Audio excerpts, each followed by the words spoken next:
Saya tinggal di Bedeng waktu itu, petak 9. Itu cukup lama ya, saya lupa secara persisnya, tapi kurang lebih sekitar ikut saya. Dia aja ke lapangan, bawa barang. Ini ngurusin, ini gue bawa bayar bidan aja nanti gimana, gue bilang gitu. Karena saya pikir, udahlah yang penting saya dapat duit lebih waktu itu. Udah, sampai akhirnya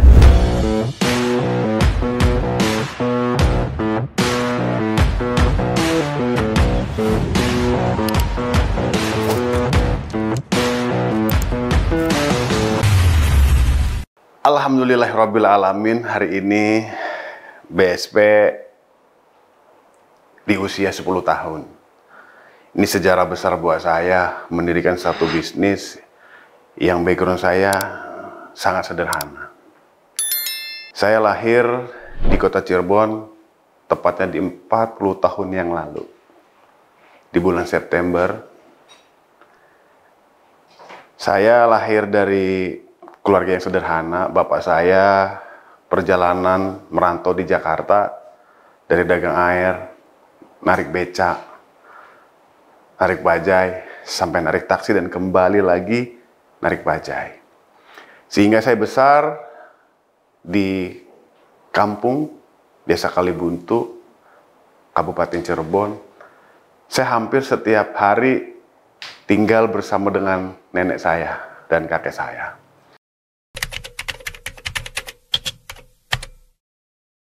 Jadi saya tahun 2003 itu saya ke Jakarta karena memang saya lulus SMA, orang tua saya juga di Jakarta, ya mau nggak mau saya harus ke Jakarta lah. Kan nggak mungkin juga saya akan di kampung terus. Apa yang mau kerja apa saya? Karena saya mau nyamperin orang tua saya mau kuliah, ya kan. Ternyata nggak mampu orang tua di Jakarta. Ya udah, akhirnya saya narik bajai lah waktu tahun 2003 itu.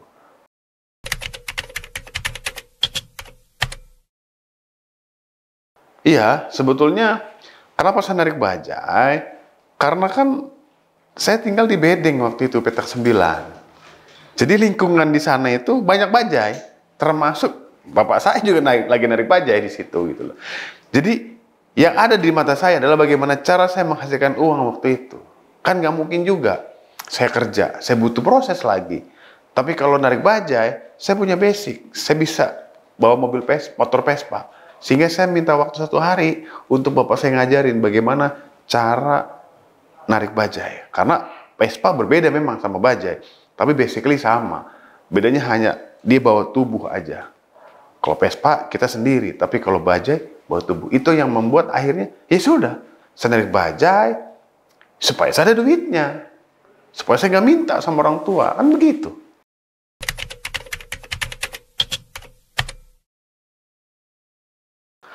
Itu cukup lama ya, saya lupa secara persisnya, tapi kurang lebih sekitar 6-8 bulan lah waktu itu.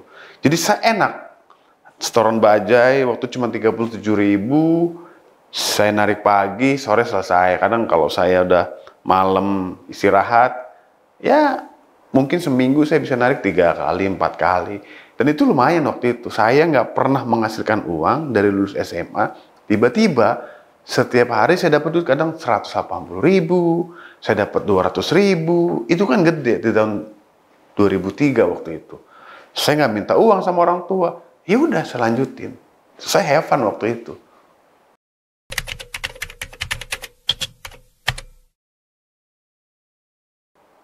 Kenapa akhirnya saya berhenti narik bajai? Orang tua saya marahin saya. Udah, sekarang jangan lagi narik bajai. Karena ada satu kisah cerita, ya kan, bapaknya saya ini punya temen nih, orang Palembang yang memang narik bajai bareng sama bapak saya.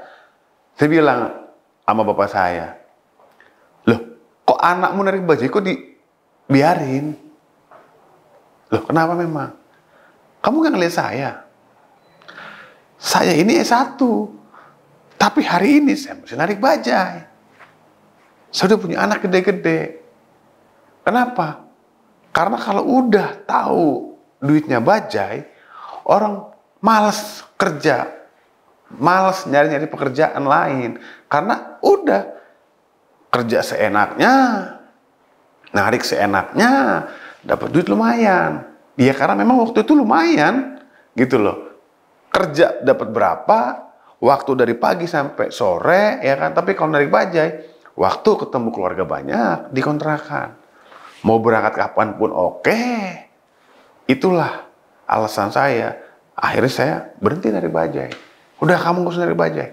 Bahkan temannya bapak saya bilang, stop suruh berhenti bajai. Percaya sama saya. Mendingan cari kerja. Dia punya pengalaman baru, punya lingkungan baru. Nah bapak saya nurut. Akhirnya saya lah berhenti narik bajai. Ya saya juga nggak punya koneksi relasi untuk kerja di tempat lain sebetulnya. Makanya saya baca koran waktu itu. Di pos kota itu ada namanya lamaran waktu itu. Dibutuhkan sales marketing. Ya kan? Ya saya nggak ngerti apa itu marketing. Saya pikir ya udah marketing, ya kan di office berarti ya kan ya udah. Saya berangkat, saya coba ngelamar, wawancara waktu itu, ditanya-tanya di mana segala macam. Ternyata begitu besok saya masuk ke kantor itu, ternyata saya suruh pakai dasi. Diajaklah sama trainernya, ikut saya. Diajak ke lapangan, bawa barang, di training, di Koja waktu itu ingat banget saya. Sepanjang berjalan itulah akhirnya saya pindah jadi sales. Sales apa? Sales kanebo, jualan gesper, ada dulu pisau. Jadi bener-bener saya itu diajak sama trainer itu melihat itu trainer berjualan, panas-panasan, jalan kaki. Halo bos, selamat siang. Saya lagi promosi ini dari PT NBSP. Gila sih, ngeri sih. Waktu itu sebetulnya saya nggak mau, asli. Gila ya, SMA gue jadi sales, dagang. Aduh, gimana kalau ketemu teman SMA saya? Gimana kalau ketemu teman SMP saya di sini? Karena teman-teman saya pun banyak di Jakarta. Ada juga yang narik bajai, ada juga yang kerja di pabrik. Itu bercampur aduk waktu itu saya.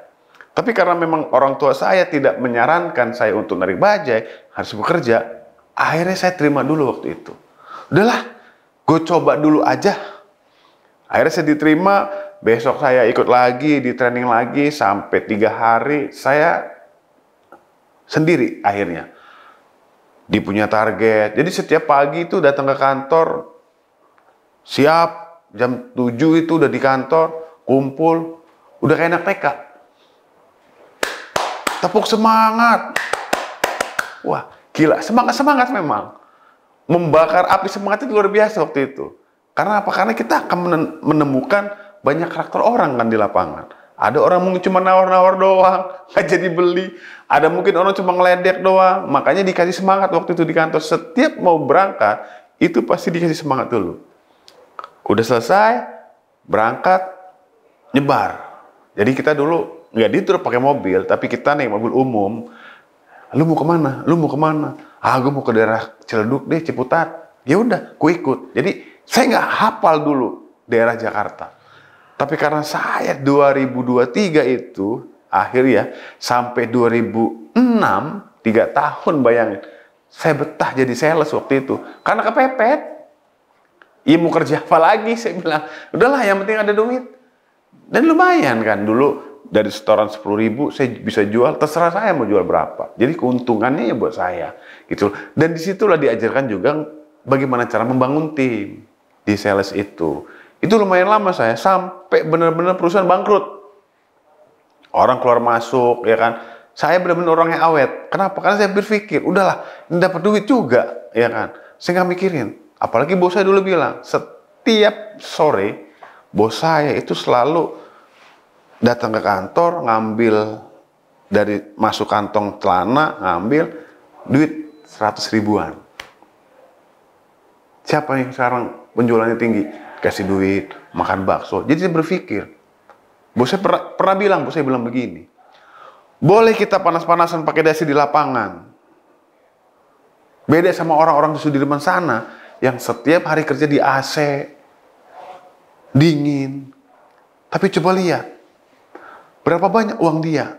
Saya yakin uang mereka yang kerja di Sudirman lebih banyak sama kita. Betul nggak? Saya berpikir waktu itu, iya juga ya. Mungkin saya nggak tahu dulu di Sudirman orang gajinya berapa. Tapi waktu itu saya jadi sales, bisa bayangin. Itu 1 hari laku minimal 10 aja nih, itu bisa megang 200.000, 300.000 gitu. Karena bebas, kita mau jual harga berapa bebas.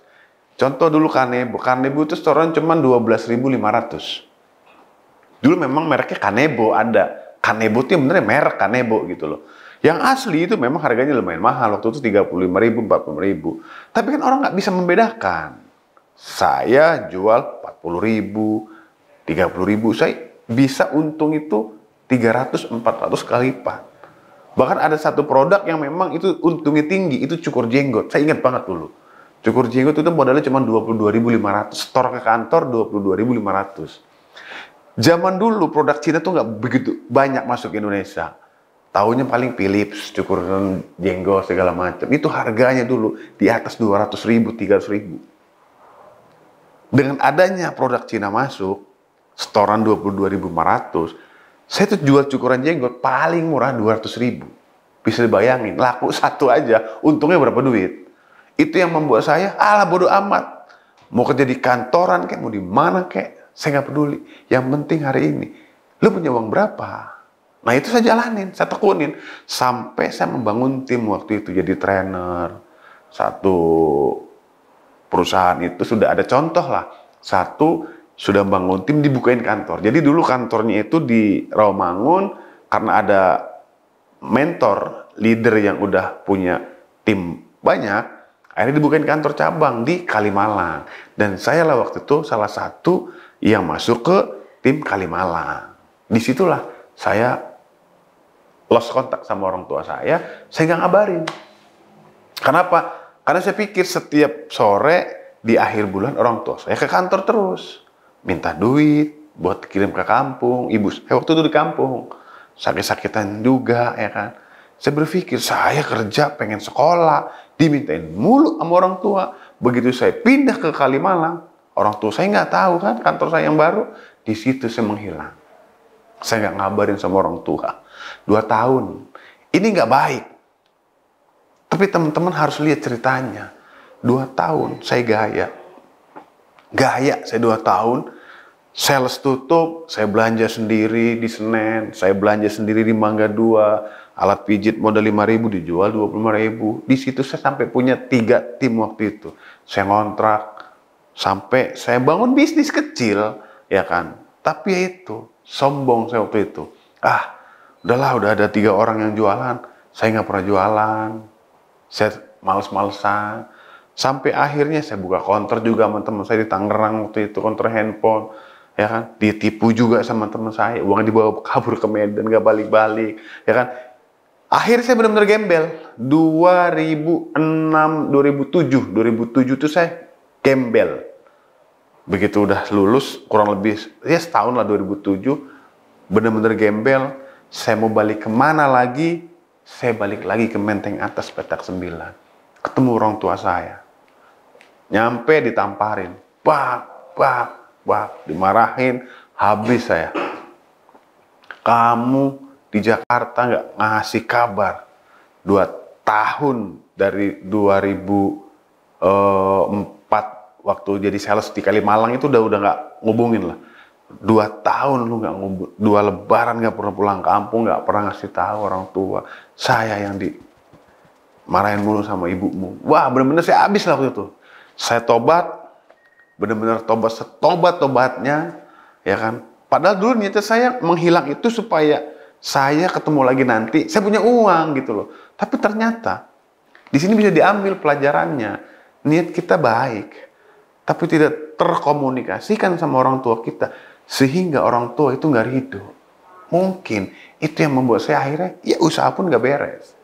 Sampai akhirnya di 2007, udahlah, saya benar-benar minta maaf sama orang tua, benar-benar kembali dari titik nol, ya. Saya tinggal lagi di Menteng Atas, cari kerja apa aja, saya mau.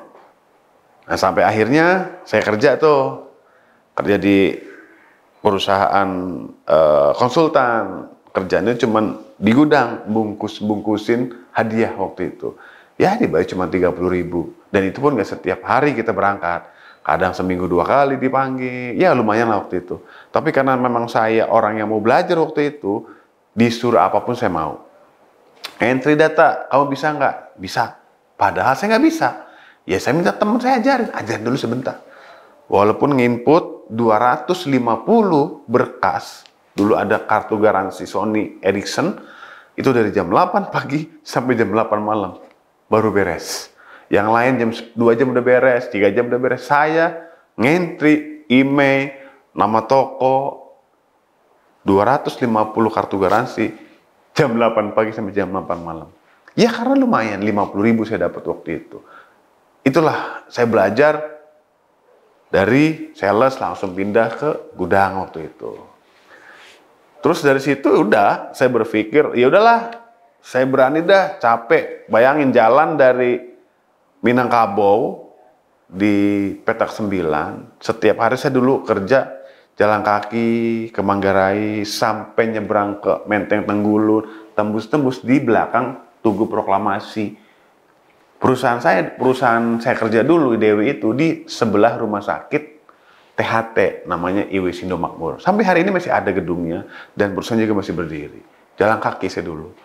Akhirnya saya ngumpulin duit, naik sepeda. Bahkan saya ngambil motor tahun 2007 itu, saya ngambil motor. Pekerjaan belum tetap, gaji nggak jelas. Saya ngambil motor loh, Jupiter. DP waktu itu cuma 500.000 kalau nggak salah. Udahlah, gajian sebulan saya bikin DP, urusan nanti bayar gampang. Yang penting saya bilang nggak naik sepeda lagi ke sana. Emang gayanya tinggi saya dulu. Udahlah, urusan itu pasti ada gampang, nggampangin. Dari mana bayar? Udah gampang. Padahal secara logika matematika 30.000 kalau kita dikumpulin 1 bulan full aja 20 hari itu 600.000. Habis sudah bayar cicilan doang. Ya udah, 1 bulan lancar, makan pakai telur kan gitu kan. Udah makannya pakai mie dikremek-kremek. Begitu masuk kantor orang pada makan, ada yang keluar, ada yang bawa nasi kotak, udah. Tiap hari lu makan pakai telur mulu, mata lu nggak timbilan katanya. Ya kan emang nggak ada. Telur itu satu biji kalau di dadar itu bisa makan buat pagi sama saya ke kantor. OB, saya lembur deh jadi OB. OB-nya waktu itu ada sakit, daripada suruh gantiin orang, udah saya aja yang lembur. Jam 6 pagi saya jadi OB dulu sampai jam 8. Istirahat jam 9 saya masuk ke gudang. Pulang jam 5, istirahat jam 6. Jam 6 saya beres-beres. Karena itu ada 2 lantai waktu itu. Ada sekitar 70-an karyawan di sana.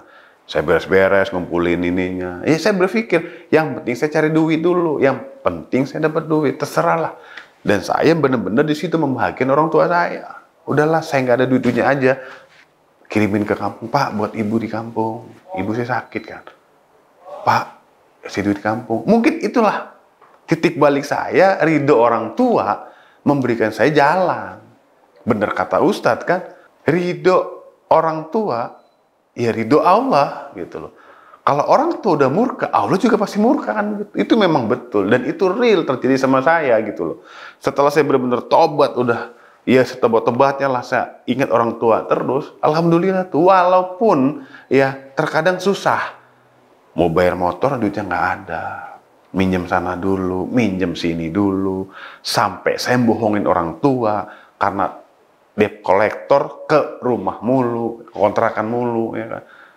Ini motornya belum ditarik nih si Jenudin, belum bayar nih. Udah 2 bulan. Saya datang, tanyain sama orang tua, kamu gimana sih motor belum beres? Begitu orang datang, debt collector, jangan sembarangan Pak, saya itu udah bayar, ini buktinya. Saya bilang, saya minta tolong orang kantor dulu untuk ngeprintin bukti kertas NCS, itu bukti saya transfer gitu. Padahal itu bohong.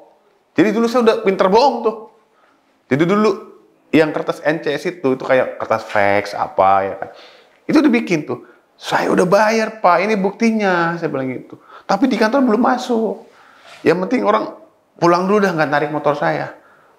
Sehari saya ke kantor baru saya nyari duit teman-teman pinjam 200 lah. Jadi emang dari dulu saya banyak utang gitu loh. Jadi ya udahlah gampang lah urusan nanti bayar gimana pasti ada lah gitu loh. Ya saya belajar di situ sampai tahun 2008. di IWS Indomakmur itu. Sampai akhirnya saya menemukan satu peluang. Sapa mengasih tahu ada peluang nih. Udahlah, daripada saya kerja di sini juga belum jelas ya kan. Akhirnya saya bawa peruntukan baru. Saya kerja di PT Aditya Putra di Mampang waktu itu. Di rumah sih kantornya gitu loh. Kecil ya kan. Saya dites komputer bisa nggak? Bisa. Bikin ini bisa nggak? Bisa. Itu benar-benar dites. Ya udah. Ditesnya 15 menit ya. Kamu bikin. Waktu itu saya suruh bikin invoice. Nih ada invoice. Kamu bikin di Excel. Saya benar-benar nggak ngerti tuh. Cuman tahu Excel, Word saya tahu. Saya bikin. Gimana? Udah kelar belum?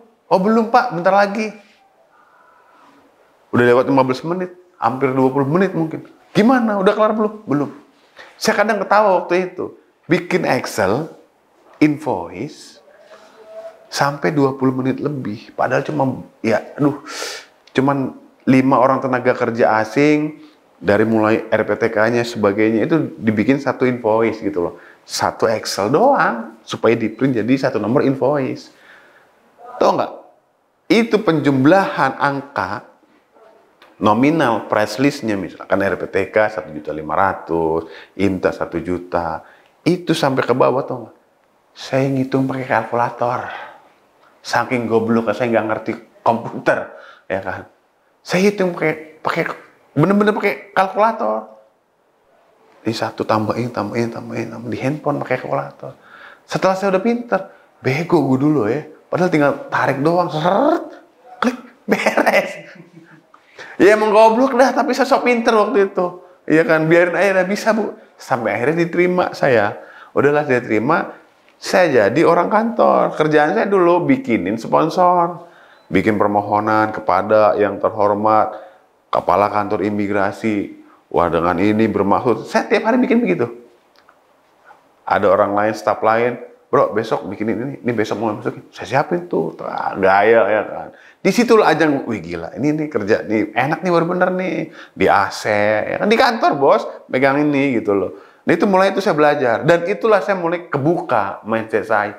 Gila ya, di sini saya bisa banyak belajar nih. Saya buka internet, nge-fax juga nggak bisa. Waktu itu telepon fax.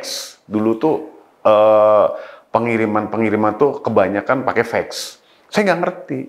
Ketika ibu bos nanya, Din, coba faxin ini dari direktur udah nyampe belum ke Pak ini? Udah ini. Iya Bu.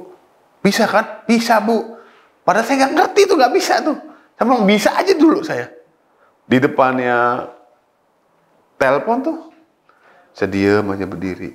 Baru dah saya cari mangsa. Siapa teman saya nih?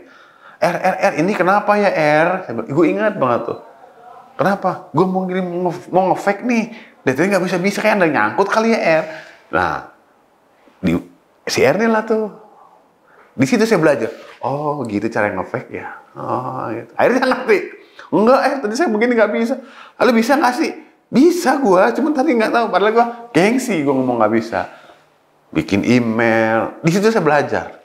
Ngedit foto di Photoshop. Saya nggak ngerti. Saya pakai pen, iya. Jadi backgroundnya dipakein harus pakai warna merah gitu kan. Ya saya pakai coret. Aduh, udah mata udah buyar dah pokoknya dah. Harus begini. Ya nggak bagus sih hasilnya. Tapi paling belakangnya merah dah. Saya bilang gitu. Karena memang ada persyaratan memang harus backgroundnya merah. Diganti sendiri. Akhirnya ada orang yang pintar. Bro lama amat lu. Pakai Photoshop aja bro. Ya. Saya nggak ngerti. Akhirnya saya browsing. Mau minta tolong juga gengsi. Mau minta belajar juga malu. Akhirnya belajar di YouTube. Saya belajar di internet gimana sih cara ngedit foto. Di situ saya belajar tuh.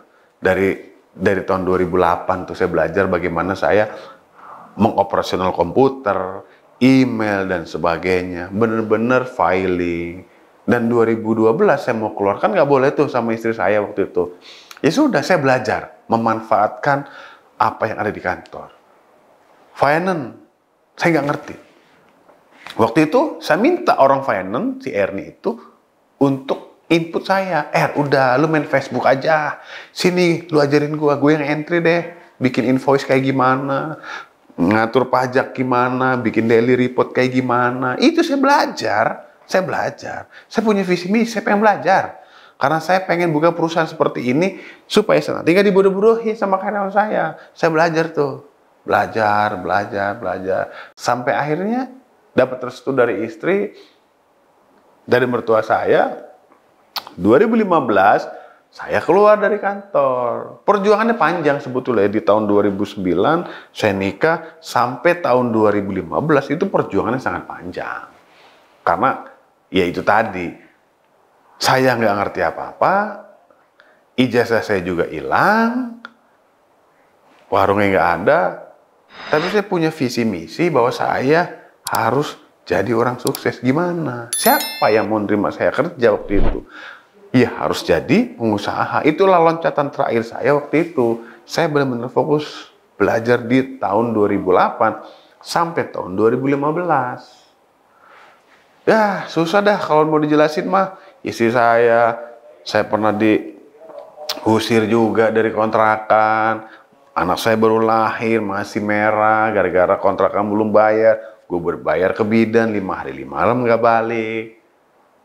Banyak banget lika-liku dan banyak banget cerita yang saya alamin bersama dengan istri saya, terutama ya.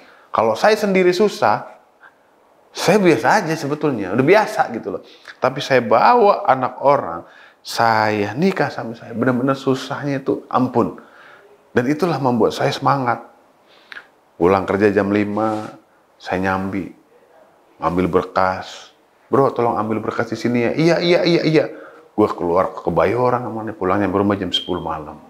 Jam 10 malam saya nyiapin berkas buat besok. Pulang lagi ya kan, pagi-pagi kantor. Pokoknya perjuangan dulu luar biasa. Sampai saya mungkin tidur setiap hari itu rata-rata jam 2 sampai jam 4. Dulu saya ngojek di Keramat Jati. Karena kalau di pasar Keramat Jati itu rame itu malam. Malam itu udah rame. Jam 3, jam 4 itu mulai rame lagi. Pasar Keramat Jati bukan yang ini ya, bukan yang pasar buah bukan, tapi yang di Condet situ, Pasar Keramat Jati. Jadi kalau habis maghrib, isya itu kan udah orang pada berjejer kan itu, sayur-sayuran, apa segala macam gitu. Nah saya biasa tuh pas mau subuh, mereka mau tutup, inilah kita nganter-nganterin. Itu perjuangan sih, makan seadanya.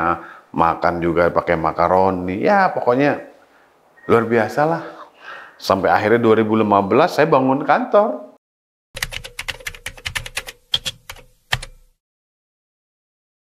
Nah ini menarik sih sebetulnya. Jadi di saat anak saya lahir tahun 2010, tanggal 19 bulan 10 2010, namanya adalah Bayu Samudra Pratama. Jadi menariknya begini. Dulu satu kantor saya nikah di tahun yang sama, hamilnya juga di tahun yang sama-sama, bareng sama si saya. Sehingga anaknya saya ini, si Bayu ini sama si anak teman saya dulu namanya Sony, itu lahir di bulan 10. Bedanya kalau Sony itu dulu udah lumayan punya duit, sehingga dia bisa ngatur tuh. Anaknya mau lahir tanggal 10, bulan 10, tahun 2010. Disesar anaknya. Lah kalau saya ditanya sama Son, gimana bini lu kapan mau lahiran? Aduh saya nggak tahu Son, kapan? Ya tanggal 1 aja lah, nanti November. Emang ininya kapan? Saya nggak ngerti, pokoknya akhir-akhir bulan ini sih. Majuin aja bro, jadi tanggal 10, 10, 10. Kayak bini gua udah daftar tuh sesar nanti. Dalam hati gua, boro-boro buat bayar sesar, gue bilang. Ini urusin, ini gue bawa bayar bidan aja nanti gimana? Gue bilang gitu. Ini menarik karena orang tua mertua saya ngirimin paket buat popok 5 gitu kan, terus ada obat Nyonya Menir tuh buat istri saya habis melahirkan, ya kan, terus ada lagi apa namanya taplak buat bayi, pokoknya dikasih 6 gitu kan. Istri saya tuh waktu mau lahiran ini juga lucu. Hari Senin saya masuk ke kantor, paket nyampe karena orang tua saya mertua saya suruh kirim ke kantor. ya kan. Jelas lah kalau kantor kan alamatnya nggak susah lah ya kan. Begitu saya masuk ke kantor hari Senin, ada paket buat saya dari kampung. Isinya popok, perlengkapan lah untuk melahirkan lah, dan si baby waktu itu. Pulang nih hari Senin, istri saya udah mulai berasa tuh jam 12 malam. Aduh, pelalat pelili. Ini kayaknya udah mau lahiran deh. Tapi kan malam, jam 12. Gue juga males kan. Udah ini kali saya bikin teh manis deh. Saya bikin teh manis. Terus bingung juga saya mau keluar. Ntar duit kagak ada ya kan. Sambil pagi jam 6:30 lah kalau sebelum saya ke kantor, saya antar tuh ke bidan. Saya izin lah ke kantor, Bu, izin saya nggak bisa masuk kantor, istri saya mau melahirkan. Akhirnya saya masuk tuh, saya ke bidan, nganter istri jam 6:30. Begitu masuk jam 6:30 nih, di sana bilang apa? Wah, ini masih lama Pak, istrinya kayaknya baru pembukaan 1, gitu. Hah, pembukaan 1? Ya udah, saya keluarkan. Itu jalan kaki loh, bayangin. Mungkin itu saya nggak lupa persis jaraknya berapa karena saya ngitungin, tapi kurang lebih itu sekitar 500 meter sama 1 kilo kayaknya itu. Lumayan capek pokoknya jalannya. Dari kontrakan saya ke bidan. Nah, istri saya mau lahiran waktu itu, karena masih pembukaan 1, saya ajak pulang lagi naik motor. Makan bubur kacang dulu tuh, saya dulu inget banget sama istri saya. Udahlah kembali tuh, sampai di siang hari, jam 11:30, mau jam 12 lah. Udah mulai berasa lagi tuh istri saya perutnya. Aduh, melilit sakit nih, gimana nih. Sampai azan duhur, ya kan? Azan duhur, saya bilang, udah nanti dulu, ini lagi azan. Tapi saya sakit nih, pengen ke bidan, kayak saya mau ngelahirin gitu. Udah, stop dulu, santai, saya bilang gitu. Sebetulnya di pikiran saya bukan cuma masalah itu, cuma saya memikirkan kalau sekarang lahiran nih, ini gimana cara bayar bidannya, itu yang gue pikirin cuma itu doang. Kenapa nggak nanti aja di tanggal 29 kek, atau tanggal 30 kek, ya kan? Gajian bisa akhir bulan kan? Kenapa nggak nanti aja gitu loh? Jadi ya udah, nggak, ini mungkin biasa aja. Saya balik lagi lah ke bidan. Kata istri, udah bawa sekalian tas tuh yang kemarin dapat dari mama. Udah saya bawa naik motor lah ke bidan. Udah habis duhur tuh habis sholat. Jam 12:30 nyampe sana. Mulai diobservasi sebagainya. Masuk tuh bidannya. Saya bisikin istri saya. Saya kasih semangat istri saya. Karena nggak ada lagi keluarga. Cuman saya sama istri saya. Saya sama istri saya. Sampai di kuping ini nih, istri saya udah ya, normal ya bun, normal. Karena boro-boro mikirin untuk sesar kayak teman saya dilahir 10, pengen sih sebetulnya, itu kan angka yang cantik ya kan. Tapi ya gimana, saya nggak ada duit, boro-boro bayar sesar. Saya selalu, istri saya mau lahiran, saya bikin minyak sendiri supaya ya lengser lah, bahasa orang Jawa bilang begitu. Sampai dia doktrin sama saya, normal ya. Sampai di jam 1 lewat 15 menit. Jam 1 tuh udah mulai observasi. Ini gimana? Ini ngeden. Saya normal. Karena udah sempet ngobrol sama bidannya, nih kalau agak susah nih kayaknya nanti sesar aja ya. Dalam hati saya, belum usaha udah sesar aja, ini mah enakannya bidan. Ya kalau gak punya duit mau gak usah disuruh, saya bilang. Istri saya juga mau kan gitu kan. Akhirnya gimana nih? Ini sobek aja dok. Bidan dok, disobek tuh. Saya nggak ngerti lah pokoknya. Iya, yang penting anak saya keluar normal. Lahir alhamdulillah jam 13.15 tuh normal, alhamdulillah. Gua bersyukur ya kan, anak saya lahir dengan selamat. Saya telepon mertua saya. Pak, alhamdulillah nih, cucunya udah lahir. Laki-laki kan? Laki-laki, oke. Nanti saya namain. Oh ya udah siap, ini cucu pertama saya. Saya namain pokoknya. Oke, ya kan. Saya juga bingung kan, saya pengen namanya Islami waktu itu, ya kan. Iya, saya kan di pesantren. Jadi saya yakin bahwa nama itu udah doa gitu loh. Sudah punya tuh nama nih, Ahmad, ya kan. Muhammad. Pokoknya nama saya kalau laki-laki Ahmad. Kalau perempuan Siti, ya kan. Itu udah di bayangan saya lah. Karena apa? Karena memang itu pesanan gitu loh. Orang kampung kan kalau mau ngelahirin anak, Kalau minta nama sama kiai kan, namanya siapa? Namanya ya Ahmad Badruddin. Itu ada artinya gitu. Orang tua saya nggak begitu, mertua saya nggak. Dia nasionalis. Karena angkatan laut juga, nggak usah ada Arab-Araban. Beban nanti kalau anaknya bandel katanya gitu. Akhirnya dibikinlah namanya Bayu Samudra. Karena angkatan laut, ya itu samudra itu dibawa lah sama dia. Nah, saya nambahin satu, saya nggak mau dong, nggak nambahin anak saya nama kan gitu kan. Karena ini anak yang pertama, jadi nambahin belakangnya Pratama. Gitu. Saya nggak kepikiran tuh nama belakangnya apa karena udahlah yang pertama Pratama, karena biar namanya nggak kayak saya. Cuman Jainuddin. Isi saya panjang kan, Ade Safitri Harliani. Masa anak saya Bayu doang? Udah ada Bayu Samudra Pratama. Itulah anak saya lahir. Dan itu mulai itu kebingungan untuk bagaimana bayar ke bidannya. Lo bayangin ya, saya cuma megang duit waktu itu 100.000 di saat istri saya lahiran. Begitu lahiran, bidan Karti bilang, Mas, sini, tolong beliin ini. Istri kamu agak pendarahan, agak lumayan banyak. Beliin obat ini di pasar Kramat Jati. Ini harganya 25.000. Kamu beli 4. Dalam hati saya, duit tinggal 100.000 lagi. Disuruh beli ini 4 lagi. Kagak bisa makan gue dalam hati gue. Saya bilang sama bidan Karti, Bu, kenapa? Emang di sini nggak ada apa obatnya? Habis mas obatnya mas, makanya suruh beli sana. Kan nggak mungkin juga saya bilang, mana duitnya? Kan nggak mungkin. Ya kan? Akhirnya saya beli tuh dengan rasa pesimis, ngeluh ya kan. Datang ke pasar obat di Kramat Jati, toko obat itu saya beli. Bener-bener habis. Hari Selasa saya nggak ke kantor, hari Rabu saya nggak ke kantor. Hari Kamis saya ke kantor. Hari kedua nih saya, Bun saya ke kantor dulu ya. Dia kan, iya udah. Saya mau nyari duit tuh hari Kamis ke kantor. Mau nyari duit, orang-orang kantor pada ngasih selamat kan, selamat ya. Saya malu. Gimana caranya meminjam duit sama bos? Malu. Minjem duit sama temen gue udah punya utang juga sama temen gue ya kan. Jadi emang saya tiap gajian itu sisanya cuma 45.000 paling, 44.000-an lah sisanya. Karena kan kontrakan saya 500.000, motor Jupiter saya 556.000, gaji saya 1,1. Jadi abis hari ini gajian nih, paling tanggal 4, tanggal 5, itu udah minjem saya pasti.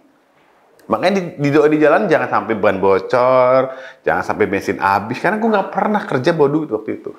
Sehingga anak saya lahir, saya bingung tuh, ditanya bidan juga, Pak kapan mau keluar? Orang yang baru masuk aja, baru lahiran, dia udah balik. Saya udah duluan, kagak balik-balik. Sampai hari kelima, saya bingung pusing. Mau minjem sama mertua, nggak enak. Mau minjem sama teman bos juga nggak enak. Akhirnya saya beraniin diri, cuma sama orang tua saya. Pak, tolong dong, pinjemin duit.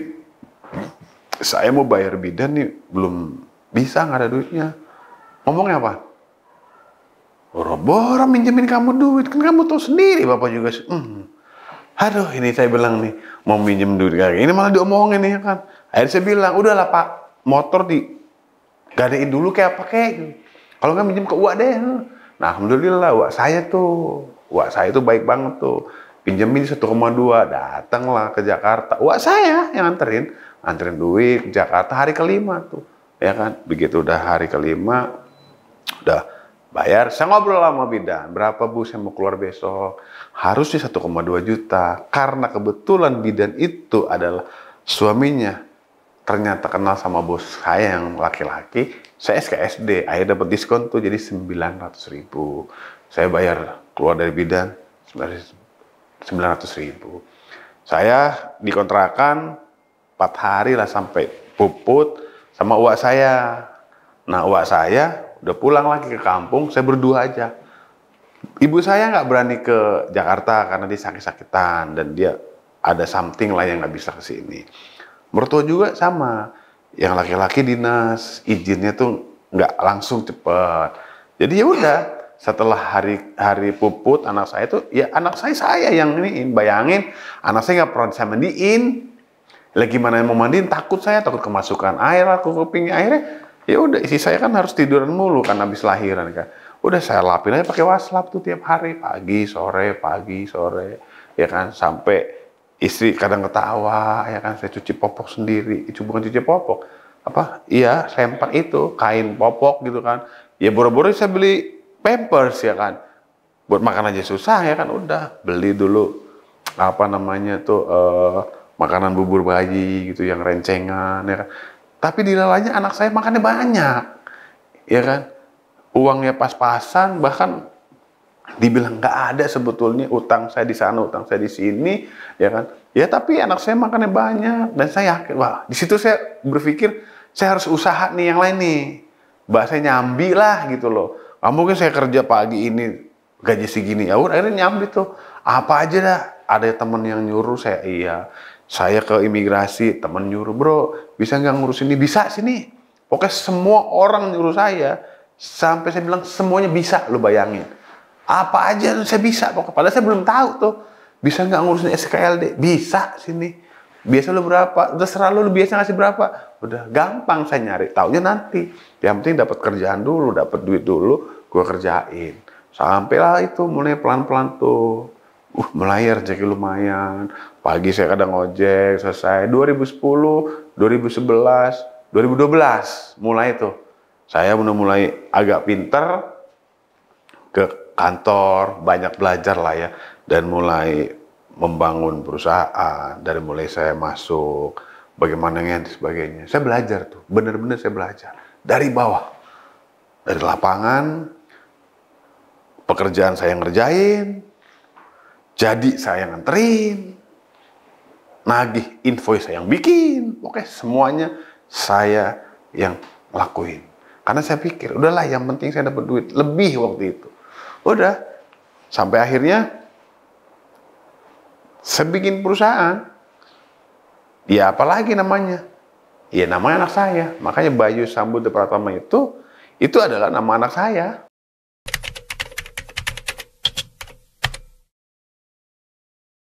Jadi kesuksesan itu kan bukan cuma masalah kita punya uang banyak, ya kan? Bukan juga kita punya rumah mewah atau mobil, enggak. Jadi kesuksesan itu menurut saya itu adalah pencapaian sekecil apapun, itu bagaimana kita mensyukurinya. Kalau saya begitu. Ya sekarang kalau lu bilang sukses, sekarang saya punya uang 100.000 pun, ya kan, saya mensyukurinya, hati saya tenang, gak ada pikiran, ya kan, ya udah itu sukses menurut saya. Itu arti kata sukses. Kalau kaya beda lah sama sukses, karena orang kaya ya kan belum tentu dia sukses. Tapi kalau orang sukses pasti dia kaya hati. Kaya ini kan bukan masalah kaya banyak duit, tafsirannya yang multi tafsir gitu loh. Itu sih kalau dari saya.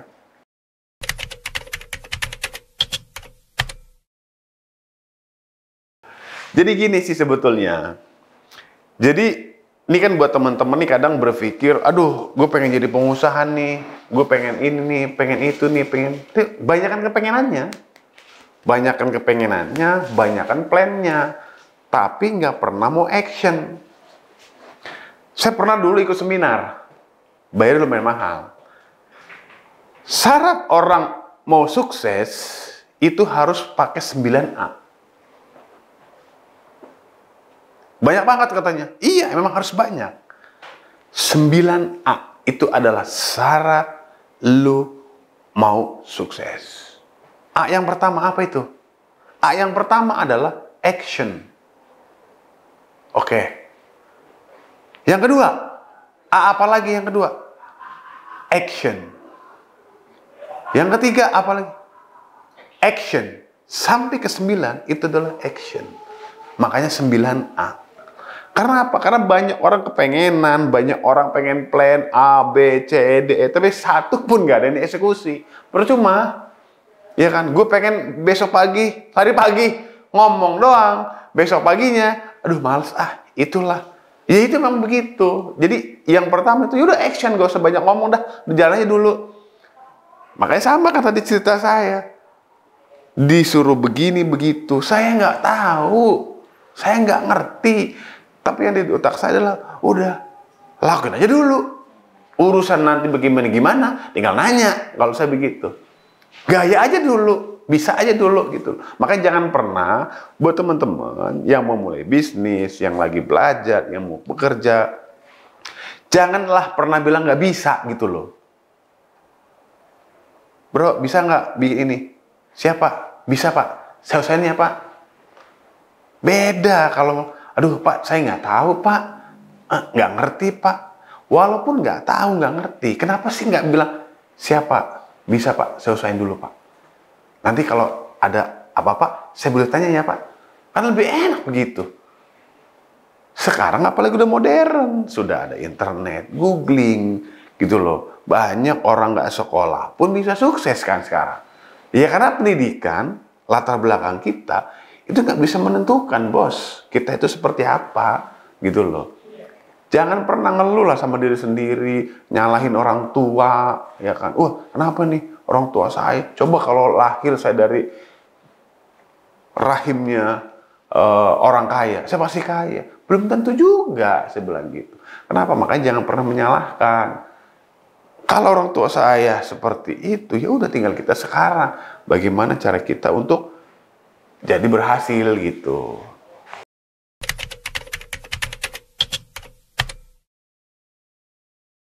Ya, tentunya setiap tahun saya punya doa, saya punya impian, saya punya goals buat diri saya sendiri. Saya juga punya goals buat keluarga saya. Tentunya saya juga punya goals untuk perusahaan saya. Saya pernah mengalami perusahaan BSP ini di usia pertama 2 tahun. Hantaman pertama udah mulai rugi, ya nombok. Di tahun kedua 2006, 2007 lah, tahun ketiga saya bangun cabang. Total ada sekitar 12 karyawan, ya kan. Ya, saya punya harapan tentunya. Tapi dengan adanya 10 tahun BSP ini, saya belajar bahwa BSP ini sampai ada di titik ini adalah berkat siapa? Berkat kepercayaan customer-customer yang hari ini BSP kerjakan. Karena tanpa ada rasa percaya, ya kan, nggak mungkin BSP akan stay sampai hari ini. Nggak mungkin juga BSP akan sebesar ini tanpa adanya kerja sama tim. Karena saya nggak mau juga teman-teman di kantor ini juga dia bisa cuma sendiri. One man show, jangan. Karena apa? Karena kita harus bentuk tim. Kalau kita pegang sapu lidi satu, buat mukul orang, kan nggak berasa. Tapi kalau sapu lidi itu kita gabungin jadi satu, ya kan? Kita buat hantam orang, pasti berasa. Begitu juga dengan perusahaan ini. Saya punya harapan besar bahwa teman-teman di BSP yang sekarang alhamdulillah kan sudah ada perusahaan baru kan. Bisnis baru, ada info digital agency yang bergerak di bidang media. Harapan saya, teman-teman ini kita sama-sama belajar. Tema hari ini kan dekade dedikasi inspirasi tanpa henti. Artinya BSP ini memberikan satu bentuk lah komitmen dedikasi yang tinggi buat, ya kalau saya pribadi sebagai owner, harapan saya BSP ini juga saya hargai semua perjuangan teman-teman yang ada di BSP. Dan teman-teman pun juga harapan saya, mungkin perusahaan saya masih kecil, tapi bisa menjadi inspirasi lah buat teman-teman lain yang memang mau ngebangun bisnis, ya kan? Karena nggak usah mikirin besar kecilnya. Saya lihat bahwa BSP ini besar buat saya.